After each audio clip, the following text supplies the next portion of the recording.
Il est 19 h, vous êtes sur Public Sénat, voici les titres de cette édition. Comment sauver Florange malgré l'ultimatum de Lakshmi Mittal au gouvernement? Les négociations devraient se poursuivre tout au long du week-end. Plusieurs options sont toujours à l'étude pour trouver un repreneur du site Mosellan. Un plan en faveur de l'égalité femmes-hommes. Ce matin, Jean-Marc Ayrault et Najat Vallaud-Belkacem, la ministre des Droits des Femmes, ont présenté une série de mesures pour lutter contre le sexisme qui, vous le verrez dans ce journal, commence parfois dès l'école. Semaine difficile pour le gouvernement au Sénat. 2 textes ont encore été rejetés. Les communistes font-ils encore partie de la majorité? L'analyse de Tam Tranmi à la fin de cette édition. Bonsoir à tous. Le vote a eu lieu la nuit dernière. La Palestine accède enfin au statut d'État d'observateur à l'ONU.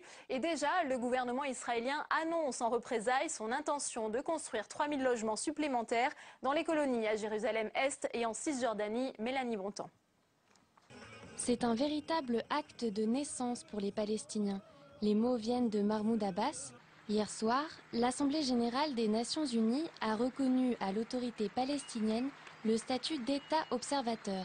La Palestine aura désormais accès à des agences de l'ONU et des traités internationaux. Surtout, le nouvel État observateur pourra poursuivre un pays devant la Cour pénale internationale. Une procédure qui inquiète Israël, mais qui ne l'a pas empêché d'annoncer aujourd'hui, en représailles, son intention de construire 3000 logements supplémentaires dans des colonies à Jérusalem-Est et en Cisjordanie. Une annonce immédiatement condamnée par les dirigeants palestiniens.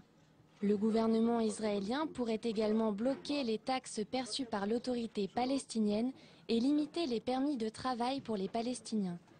Washington juge de son côté contre-productive la résolution. 200 millions de dollars d'aide américaine sont sur la sellette.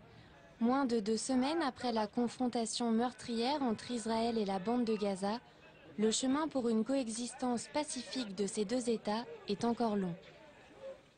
Et le président de l'autorité palestinienne, Mahmoud Abbas, appelle ce soir à l'arrêt de la colonisation.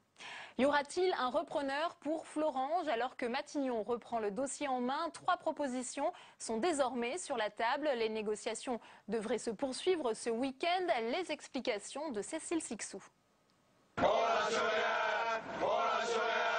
En levant le camp ce matin avant la fin de l'ultimatum, les salariés d'ArcelorMittal restent déterminés. Théoriquement, à minuit, ils connaîtront leur sort, mais en coulisses, la tâche s'annonce ardue tant les scénarios envisagés sont fragiles. Parmi les propositions sur la table, la nationalisation provisoire du site de Florange. L'État rachèterait le site dans son ensemble pour le revendre ensuite à des repreneurs. Cette solution à la faveur des syndicats, mais pas celle d'ArcelorMittal, qui compte pour le moment, en tout cas, n'en céder qu'une partie, les 2 hauts fourneaux. Autre alternative envisagée par le gouvernement, obliger Mittal à reclasser les 630 salariés en créant une autre activité sidérurgique. Mais là encore, l'idée ne fait pas l'unanimité. D'un côté, Mittal se voit mal développer ses capacités sur un marché sinistré. Quant aux syndicats, en lutte depuis 18 mois pour sauver Florange, ce serait un affront. Enfin, dernière option, le projet Ulcos, un programme de stockage du CO2 que pourrait accueillir le site de Florange.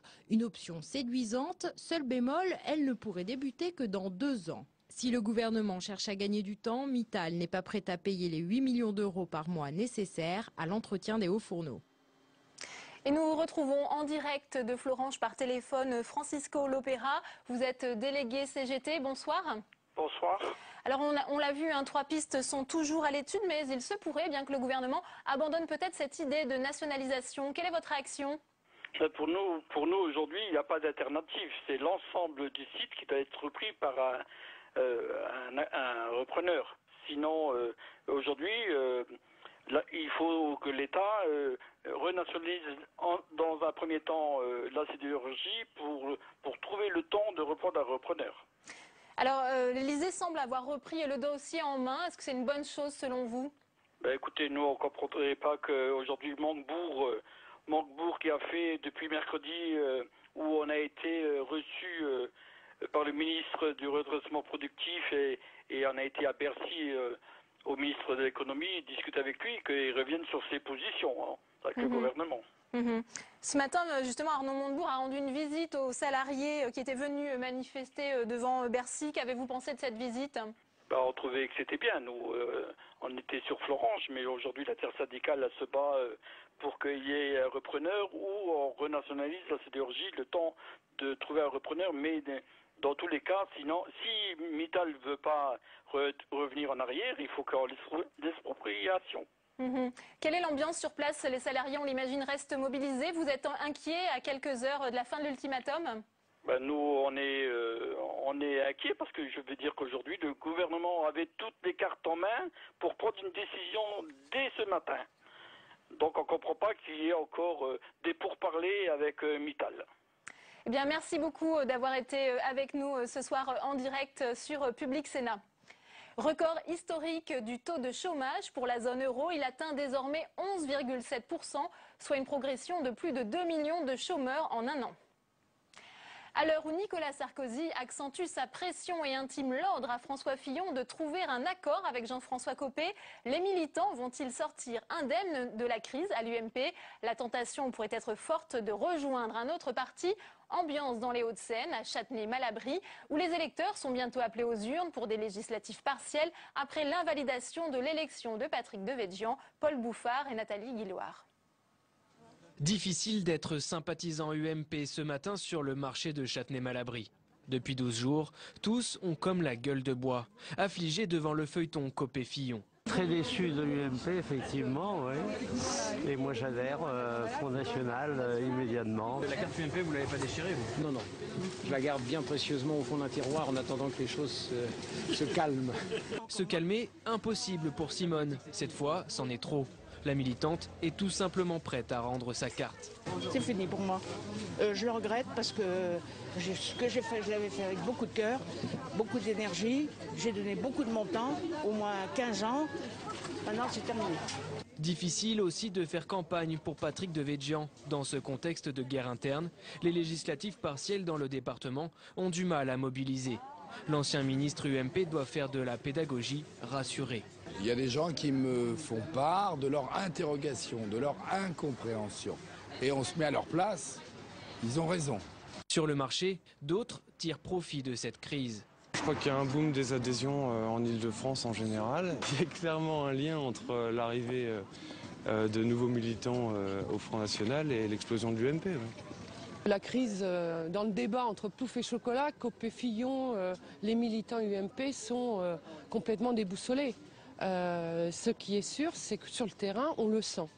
À Châtenay-Malabry, terre ancrée à droite, ceux qui n'étaient pas résignés appellent à un nouveau vote pour en finir définitivement avec ce combat d'ego. Et dans l'affaire du Sofitel, un accord financier pourrait être trouvé entre Dominique Strauss-Kahn et Nafissatou Diallo afin d'éteindre la procédure civile. On parle de 6 millions de dollars. Mais ce soir, les avocats de l'ancien patron du FMI démentent, même s'ils reconnaissent que des négociations sont en cours. Sensibiliser les enseignants et les élèves sur l'égalité des sexes, voilà pour l'objectif du comité interministériel des droits des femmes qui s'est tenu aujourd'hui. Le gouvernement entend s'attaquer aux inégalités dès l'école avec un apprentissage de l'égalité déjà expérimenté dans des sites pilotes. Reportage au Batignolles dans le 17e arrondissement de Paris, Flora Sauvage. Rose pour les filles, bleu pour les garçons. Les clichés ont la vie dure. Au programme cet après-midi, dans cette classe de CE1 d'un quartier aisé de la capitale, un débat autour des clichés sur les garçons et les filles. Donc on utilise cet objet qui s'appelle comment déjà? Voilà, le fer à repasser pour défroisser les habits.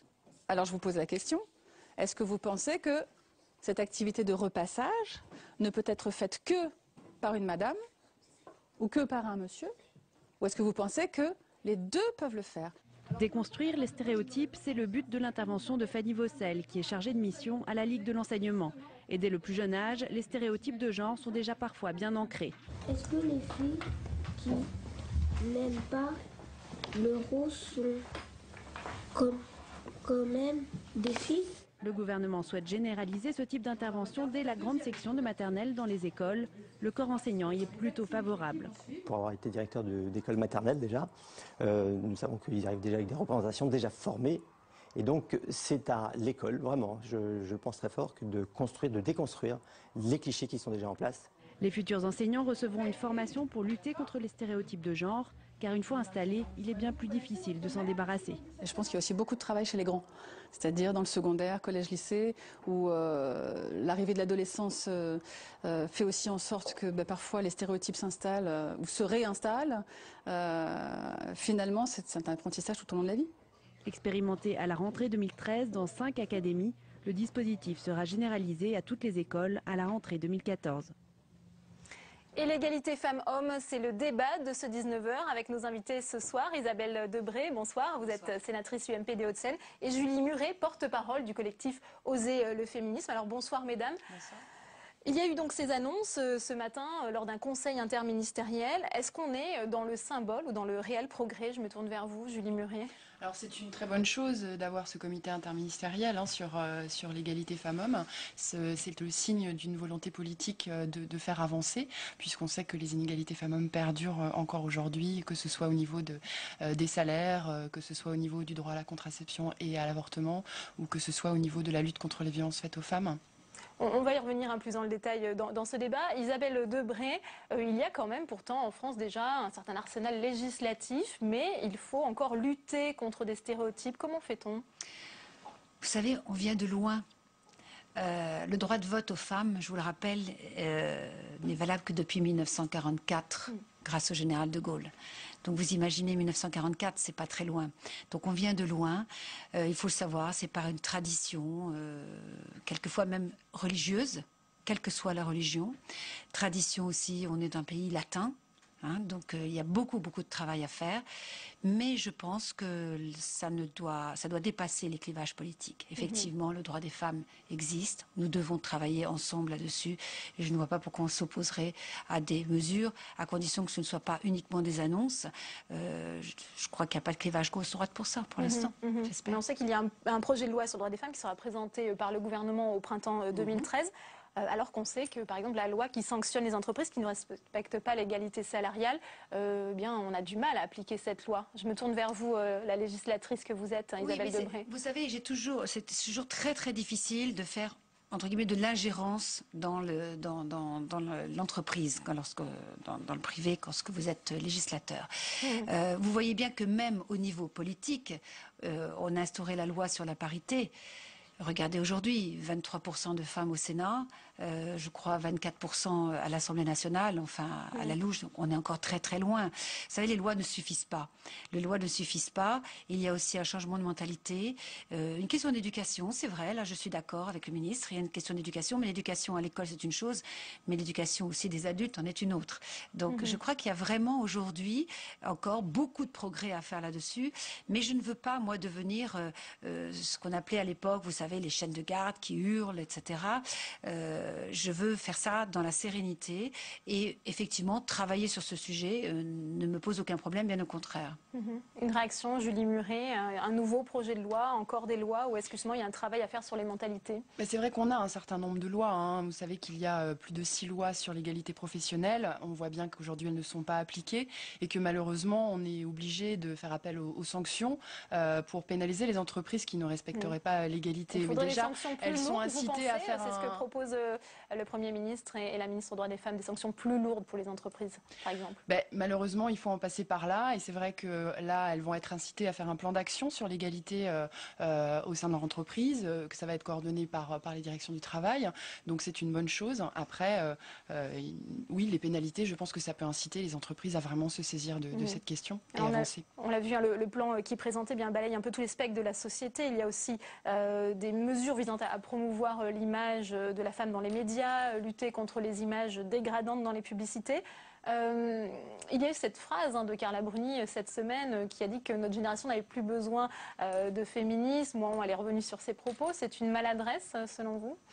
Je pense que nous avons encore beaucoup besoin de féminisme et que toutes les générations en ont besoin. Nous avons mené une action en réaction à cette petite phrase et je trouve dommage qu'elle ait eu cette parole maladroite. Je crois qu'elle s'en est expliquée, mais nous avons encore beaucoup besoin de féminisme pour avancer. Une une réaction, Isabelle Debré, à ces propos si on a besoin de l'ancienne féminisme. première Je dame crois de que les France, femmes doivent s'assumer comme telles.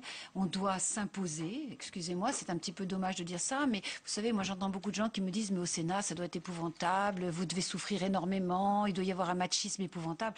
Pas du tout. Pas du tout. Il n'y a pas de machisme au Sénat, c'est faux. Moi, je sais pas, je suis fière, je suis heureuse d'être femme. J'ai envie de travailler, j'ai envie de m'assumer en tant que femme. Est-ce qu'il faut des lois systématiquement? Je le regrette. Je vais vous dire, au moment de la loi sur la parité, j'étais membre du Bureau national avec Michel Allumari. Je n'étais pas d'accord avec cette loi. Je trouvais ça vraiment terrible de devoir passer par une loi. Aujourd'hui, peut-être que je me suis trompée, mais le fait est qu'aujourd'hui, malgré cette loi, on n'y arrive pas. Donc je crois que c'est vraiment plus du volontarisme que de la loi. Je ne suis pas sûre qu'à travers les lois, on arrivera à changer beaucoup de choses, malheureusement. Alors, il y a des lois indispensables. Je pense par exemple à la loi sur l'avortement, la loi sur... pardon. Avec Lucien Neuwirth aussi sur la contraception, avec l'interdiction du foulard à l'école. On voit que tout ça, il y a eu des progressions extraordinaires. Donc il y a des choses qui peuvent être réglées par la loi, mais tout ne peut pas être réglé par la loi. C'est dans ce sens-là que je dis ça. Il faut changer les mentalités. Alors dès l'école, pourquoi pas, mais aussi chez les adultes. Une dernière petite question. Vous parliez du Sénat. On sait que certains ministres ont fait un stage antisexisme. Est-ce que ce serait une bonne idée pour les sénateurs, Isabelle Debré? Oh, écoutez, je ne sais pas. Moi, je n'ai pas l'impression que les sénateurs en aient vraiment besoin parce que je suis sénateur ou sénatrice, comme vous voulez, depuis maintenant. Oui, vous préférez sénatrice. Moi, je préfère sénateur parce que je fais passer la fonction avant le titre, mais peu importe, ça me dérange pas du tout. Là, j'ai l'habitude de dire sénateur, mais si on me dit sénatrice, vous voyez, vraiment, ça me dérange absolument pas. Mais ça fait 8 ans donc que j'occupe cette fonction et franchement, je n'ai jamais ressenti de sexisme ici ou de machisme. J'ai toute ma place et j'ai pas l'impression, sous prétexte que je suis une femme, qu'on va me donner telle ou telle chose à faire. Non, pas du tout. Eh bien, merci à vous deux d'être venus sur ce plateau pour témoigner. Nous ouvrons à présent notre page consacrée à l'actualité du Sénat avec, pour commencer, une semaine difficile pour le gouvernement. 2 textes ont encore été rejetés. Retour sur ces péripéties avec Nadia Belromari.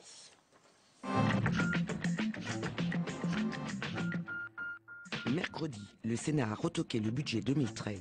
Le groupe communiste a voté contre le volet recettes, mettant fin à son examen, aux grandes dames des socialistes qui ont exhorté à le voter. Il nous faut, dans cette navigation en eau tumultueuse, soutenir le gouvernement dans ses efforts. La droite, elle, s'oppose à une politique fiscale jugée inacceptable. Ce budget nous apparaît plus que jamais comme un rendez-vous manqué entre le gouvernement, c'est-à-dire la France, et la crise économique. Le texte qui prévoit 24 milliards d'euros de hausse d'impôts repart donc pour une nouvelle navette. Mais cette fois, c'est la version de l'Assemblée qui sera discutée. Les sénateurs communistes persistent et signent. Jeudi, pour la 2e fois, ils ont fait rejeter le budget de la Sécu 2013 en votant contre sa partie recettes. Ce texte ne remet pas en cause des mesures injustes que la gauche tout entière avait combattues. Même constat pour la droite. Les recettes fiscales et sociales escomptées seront en considérable diminution, ce qui tuera un peu plus l'économie. La 2e partie du budget de la Sécu, consacrée aux dépenses, tombe d'office et ne sera donc pas examinée par le Sénat. Le Sénat aura rendu copie blanche. Je prends évidemment acte du vote qui vient d'intervenir. J'en prends acte avec regret et incompréhension. Les sénateurs communistes ont d'ores et déjà prévenu. Ils s'opposeront le mois prochain au projet de loi de finances rectificative. Mercredi, Jean-Pierre Jouyet a défendu sa vision de la future banque publique d'investissement qu'il va présider. Cette banque, dotée d'une force de frappe de 42 milliards d'euros, doit accompagner le développement des PME. À sa création seront apportés OSEO, le Fonds stratégique d'investissement et CDC Entreprises. Mais le futur pacte d'actionnaires liant l'État à la Caisse des dépôts fait débat. Il conviendra de définir l'articulation entre la gouvernance de la BPI et de la Caisse des dépôts. La question du statut de la BPI est aussi posée. Est-ce que la BPI doit être une compagnie financière comme cela a été envisagé jusqu'à présent ou devrait plutôt être un établissement de crédit de plein exercice? La BPI comme compagnie financière ne pourra faire appel aux liquidités de la Banque européenne. Du coup, du côté Caisse des dépôts, la ligne rouge est tracée. Il doit y avoir un équilibre actionnarial très clair entre l'État et la Caisse des dépôts. Le projet de loi créant la BPI sera bientôt voté et le premier conseil d'administration est prévu en janvier.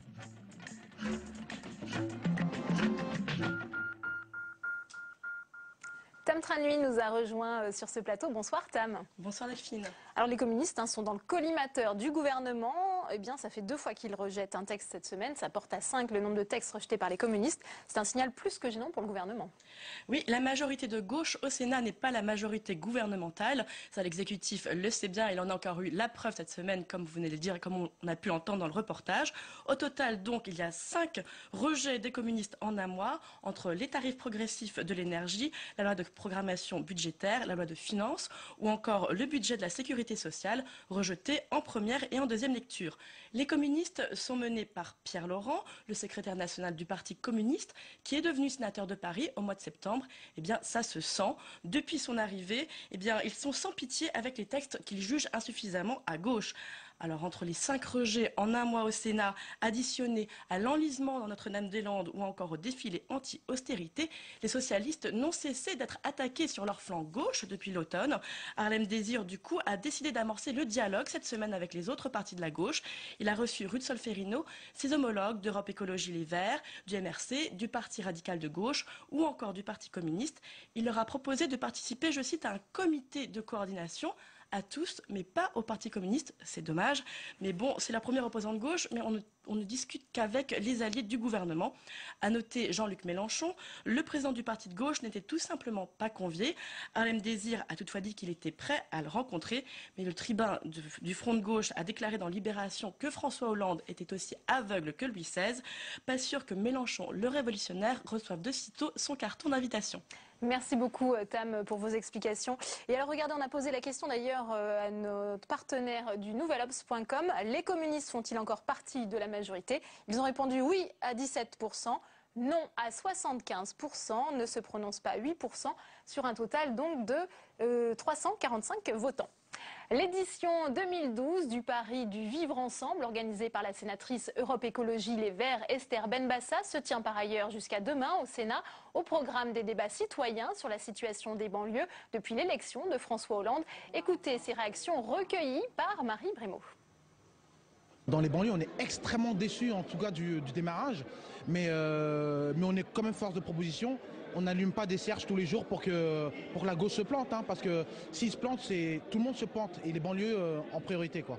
Là, on n'a plus le droit d'échouer. Au point où on en est, les choses sont tellement accumulées qu'on est dans une cocotte minute. Et encore une fois, quoi, c'est radotant de le dire, mais ça peut vraiment exploser encore plus violemment qu'en 2005, par exemple. Enfin, les établissements enseignant le français à l'étranger auront désormais leur label, le label France Éducation. Il a été dévoilé hier au Sénat à l'occasion des premières rencontres internationales de l'enseignement bilingue francophone, comme nous l'explique Louis Duvernois, sénateur des Français établis hors de France.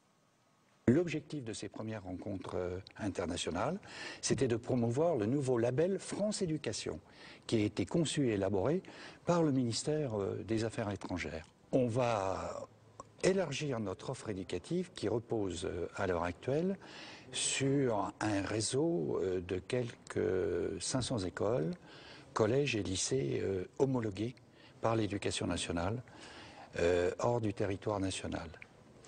L'enseignement bilingue, ce n'est pas un apprentissage d'une langue étrangère.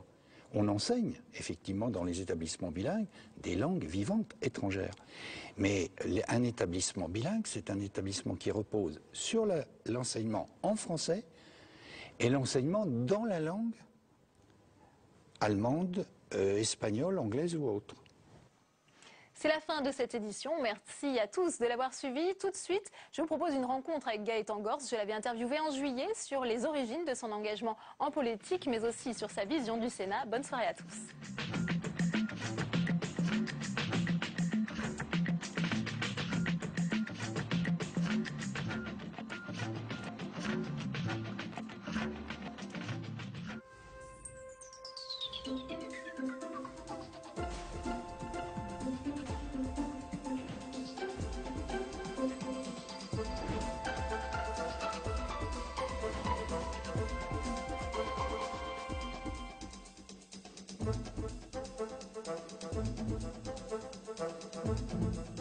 Gaëtan Gors, bonjour. Avant d'être élu sénateur en septembre 2011, vous étiez député socialiste de la Nièvre. Vous avez expliqué que votre circonscription avait explosé. Elle a été victime du redécoupage électoral. Est-ce qu'on peut dire que le Sénat, dans ces conditions, a été en quelque sorte un refuge ? Non, refuge, ça voudrait dire que c'est une sorte de pis-aller, pas du tout, mais c'était la solution politique. Faut dire, soit on se disputait à l'avenir et les 2 places qui restaient alors que nous étions 3 sortants, soit on trouvait une solution intelligente. Et on ne peut pas, comme je le fais, demander le renouvellement, le développement de la parité, et puis ne pas se l'appliquer à soi-même. Donc je me suis appliqué la parité. Voilà. Et je ne suis pas à plaindre, je suis sénateur et je peux continuer à servir mon département et mes idées. À quand remonte votre premier souvenir politique ? Très tôt, j'allais dire, j'avais 9 ans et j'écoutais mon père qui lui-même écoutait la radio et les événements de mai 68. Il était cuisinier dans sa cuisine. Et déjà, il était lui-même très intéressé par la politique. La politique, pour moi, c'est ça, c'est l'irruption un peu de l'histoire, des événements et l'envie de donner son avis, de ne pas être observateur, passif par rapport à la vie de son pays, à la vie de la société dans laquelle on est. Voilà. Est-ce que vous avez eu un mentor, un modèle en politique ? J'en ai 2. François Mitterrand pour la hauteur de vue, pour l'envergure intellectuelle, pour la profondeur aussi du personnage, et Pierre Mendès France pour l'éthique. Je pense qu'il n'y a pas de politique possible sans éthique. Le politique doit être un pédagogue, il doit aussi être exemplaire. Et je crois que Pierre Mendès France incarnait bien cela, c'est-à-dire l'idée que le politique doit être celui qui prend ses responsabilités, aide ses concitoyens à mesurer les enjeux et ne craint pas l'impopularité lorsqu'il s'agit de proposer des solutions parce qu'il pense que c'est l'intérêt du pays. Est-ce que vous pensez qu'il faut réformer cette institution, la Haute Assemblée ? Il y a un problème en tout cas que j'ai observé, c'est comme candidat, c'est le mode de scrutin. On ne peut pas considérer que les sénateurs sont élus sur une base suffisamment large. Bon. Donc il faut travailler à cela. Après, il y a sans doute des évolutions à faire, mais je ne les séparerai pas des évolutions qui doivent toucher le Parlement dans son ensemble. Permettre à nos 2 assemblées, Sénat comme Assemblée nationale, de jouer pleinement le rôle du contrôle de l'action du gouvernement, jouer pleinement le rôle d'évaluation des lois. Je pense sur les libertés aussi. Moi, je pense qu'on pourrait imaginer que lorsque le Sénat s'oppose à une loi qui menace les libertés publiques ou individuelles, l'Assemblée ne puisse lever cette objection qu'à une majorité qualifiée, par exemple la majorité absolue des membres de l'Assemblée nationale, pour ne prendre que cet exemple. Alors vous avez été élu pour 6 ans, quels sont les dossiers que vous souhaitez porter ici au Sénat ? Je travaille aujourd'hui parce que je suis rapporteur budgétaire, sur la législation relative au financement des partis politiques et des campagnes électorales. Il y a beaucoup à faire. Non pas que notre pays soit gangréné par la corruption, ça c'est une vision caricaturale, mais on sait qu'il reste des problèmes significatifs. Je pense notamment au financement des campagnes présidentielles sur lesquelles la transparence n'est pas totale. Certaines affaires anciennes nous le rappellent. Il faudrait que nous puissions avoir plus de garanties pour la suite. Et puis la fin de vie, parce que c'est un sujet sur lequel je me suis beaucoup investi à l'Assemblée. J'ai été à l'origine avec Nadine Morado d'un texte qui s'appelle la loi Leonetti, qui a fait bouger un peu les choses dans ce domaine. Et ça reste, à mon avis, une réflexion à conduire. Je m'investis aussi sur les dossiers droits de l'homme, très présent sur un dossier qui concerne le Tchad et les rapports entre la France et le Tchad, pour obtenir que la vérité soit faite sur la disparition d'un opposant qui s'appelle Ibn Omar Mohamed Saleh, qui a été probablement victime du régime de M. Déby, un régime que la France soutient. Je pense que tout ça mérite débat quand même. Maintenant que François Hollande a été élu, que l'Assemblée nationale est à gauche, est-ce que vous n'avez pas peur que le Sénat devienne une chambre d'enregistrement ? Donc je crois que l'apport du Sénat, ce qui peut faire qu'il peut être utile à cette majorité, c'est justement de pousser un peu plus loin le débat, c'est d'émettre parfois des avis qui peuvent être un peu discordants, un peu différents, pour justement garantir que la loi que l'on vote est une bonne loi, que le débat a été mené à son terme. Il ne faut pas que le Sénat ait peur de continuer à être lui-même, c'est-à-dire de manifester un petit peu cet esprit, je dirais pas frondeur, mais de liberté qui doit caractériser une partie de nos institutions, puisque nous ne sommes pas lieu où se prend la décision ultime.